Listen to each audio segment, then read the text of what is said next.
December month is miracle month. Congress పార్టీకి కూడా December, Telangana ప్రజలకు కూడా ఒక మిరకల్ మంత్. నేను ఎందుకు ఈ మాట అధికారికంగా చెప్తున్నాను అని అంటే, డిసెంబర్ మాసంలో మా నాయకురాలు శ్రీమతి సోనియా గాంధీ గారు డిసెంబర్ 9 నాడు జన్మించారు. ఒక తల్లి మనసు కలిగిన శ్రీమతి సోనియా గాంధీ గారు తెలంగాణ రాష్ట్రాన్ని ప్రసాదించి, ఈనాడు తెలంగాణ రాష్ట్రంలో మనం అందరము క్రిస్మస్ పండుగను జరుపుకుంటున్నాము అని అంటే, ఇందులో శ్రీమతి సోనియా గాంధీ గారి యొక్క పాత్ర, వారి త్యాగం ఎంతగానో ఉంది.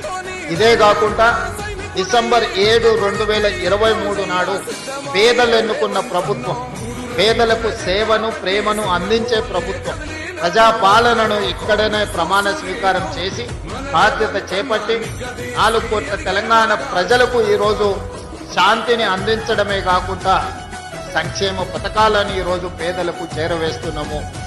అందుకే డిసెంబర్ మాసము మాకు, పేద ప్రజలకు, తెలంగాణ సమాజానికి మిరకల్ మంత్ అని నేను అందుకోసమే అధికారికంగా ఈ వేదిక చెప్తున్నాను.